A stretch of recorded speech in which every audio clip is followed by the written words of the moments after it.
Ladies and gentlemen, welcome back to R Squared Technology. I am your host Ryan, and let's get ready to SolidWorks.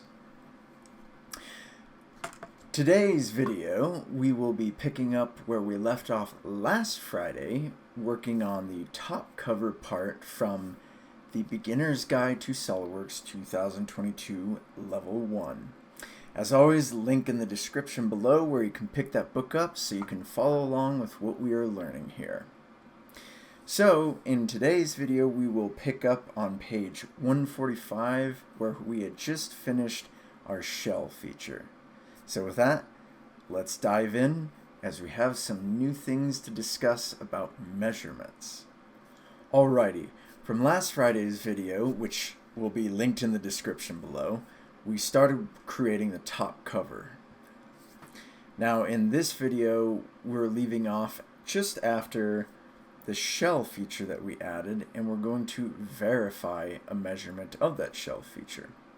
So on page 145, section 4.16, we're now going to actually work with a measurement evaluation command. To do so, we're going to want to come up here to the top left and click on the Evaluate tab. And if you don't, for some reason, have the Evaluate tab, which should be a default tab selected, hover over one of the visible tabs that you do have, simply right-click, and hover over tabs for the flyout menu, and then find Evaluate and make sure that it has a check mark next to it. So from here, we're going to use the Measure command, which has an awesome little tape measure. How appropriate, right? So let's select that, and what I'm going to do now is I want to get this into a view upside down, which looks similar to the book. So I'm going to press and hold my center scroll wheel on my mouse as usual to kind of manipulate the part upside down. Something like this. Not exactly like the book, but close enough to prove the point. And then what we're going to do is simply start by selecting this external face here. And now you'll notice, let me zoom it in a little bit, that I can't select this back wall face, or this internal face here. I could select that side, but not this direct wall here, which is what we want to be able to determine this thickness, if it's 0.125. However, I can grab this edge right here, which is highlighted orange. So we're going to do that, and it's going to give us a dimension of 0.13 because we're at a 2 decimal place precision. However, and the same will apply down here to the distance. This little dialog box here showing a single line here. Now one thing to keep in mind, still on page 145, is if for some reason this point to point here, which is a little ruler, is selected, it's going to show a number of different dimensions related to X, Y, Z in relation to what you selected. And what that can be is going to vary based on faces, edges, vertices that you may grab, and depending on how complex the part is. So, for now though, I'm going to unselect the point to point because we want to keep it simple for what we're trying to show here. And in most cases, you may only want to have this individual dimension showing that you measure versus point to point. Maybe later in more complex parts you need to understand more dimensional relations, so you may want to select the point to point at that point. Haha. Point taken, right? So we have here 0.13, so you could argue, well, it's probably 0.125. But let's do something else here, and we'll get to precision in just a moment. So on page 146, section 4.17 through page 147, we're going to do a little unique magic trick, so to speak, in our selection process. So this will apply more to complex parts where you may not be able to rotate to get the view you need to select the edge, vertex, face that you need. So what you can do, we'll reselect measurement here. And then what I'm going to do before I select anything, even with the measurement icon as my cursor, which is fine, I'm going to right click on this top face here, which is technically the bottom for argument's sake, and we're going to choose Select Other. Now you're going to notice that it created this hollow shell, which allows me to technically select this back wall face from the inside, and then I can select this external face.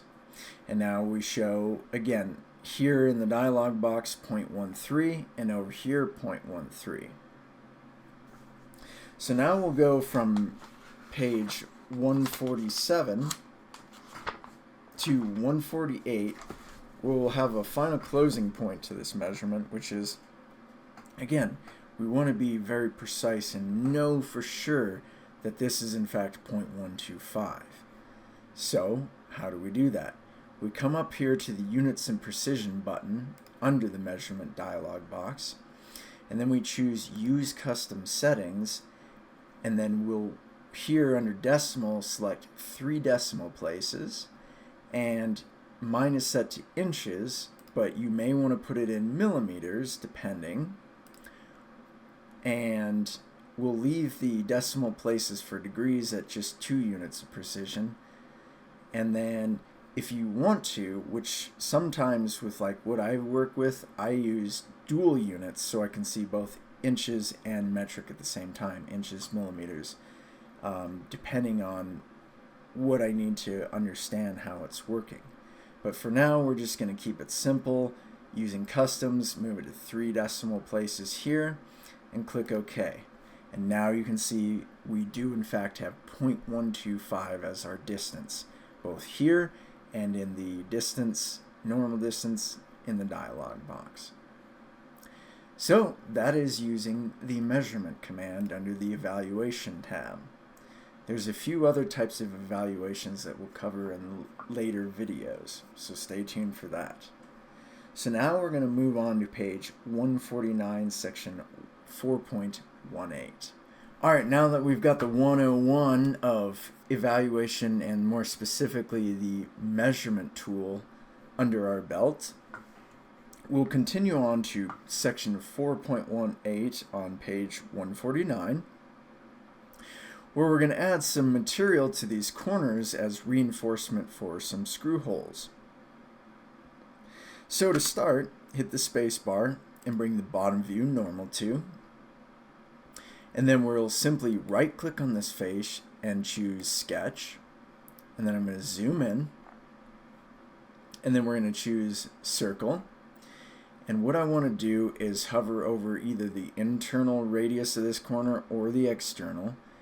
They have the same center point, and we want that center point to be coincident for our circle's center point. So click, drag out.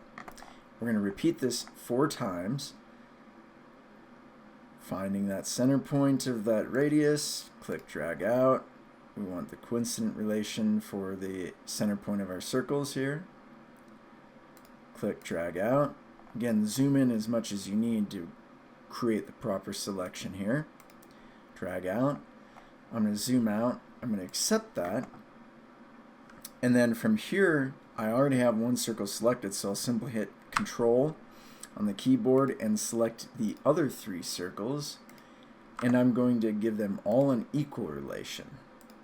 I'm not worried about dimension because on page 150 section 4.19 and page 151 we're going to add relations that give us this defining dimension, if you will, or drive its dimension. So I'll zoom in on one of the circles. It doesn't matter which one. Pick your poison. I'll just pick top left. I'm going to select the circle, hit the Control key, and I'm going to select this external radius here. Select the edge. And you can either do a co-radial relation or an equal. So I'll do co-radial in this case. And then I will close the dialog box, zoom out to see where we're at. And now we go to section 4.20 on page 152, where we're going to go straight to the Features tab, choose an extruded boss base. And then I'm going to kind of tilt this so you can see the selection we have here. We want the end condition to be up to surface, and then we're going to click this surface here as our selection. Then we'll click OK, Click in the graphics area, hit Control S like 8 million times, save your part often. And then I'm going to hit the space bar again to go to a bottom view again so you can see where we're at. So next, we're going to do some fillets that start on page 153, section 4.21. Okay, now that we've added some material to these four corners here, we're going to add some fillets to some edges. So section 4.21 on page 153, we're going to bring the part back to an isometric view for this first selection. And we're going to be selecting the edges of this top face here and both the edges of this secondary face here. However, we're not going to do it in the long drawn out way where you pick every single edge, because with this part design we're afforded a much quicker way. So what is that exactly? Well, make sure you're in the Features tab, select a fillet, and for the dimension it's going to be 0.031 inches, enter, and click in our selection box. And for this one we're going to go super fast by selecting this top face and then this secondary face here, or shelf, step, however you want to call it. Notice all the edges instantly highlighted there. And then we can click OK. Now something to keep in mind is, while this is the fastest route in this design situation, it may not be in your part design because you may have more constraints or something more precise in your design that requires different selection for a more predictable outcome if you make changes to that part. So again, these are things to keep in mind. Of course you want to find your fastest and most efficient way to do it, but sometimes you literally have to make one by one selections depending on the geometry and the complexity. So for the next one, the bottom internal shelled out area, which is section 4.22, there's two approaches to this and two things to keep in mind. So again, we're not going to individually select all these internal edges here. So there's two approaches. We want to hit the escape key. I don't want anything selected in my feature tree at the moment. And then I'm going to choose the fillet command first. Now, the feature tree disappears because the property box has now appeared for the fillet command, right? So what we can do is in the graphics area choose the little arrow for the flyout feature tree, and we can come here to our shell feature to select all those edges on the internal shell part. Or the alternative is to think ahead and select that feature first, then choose the fillet.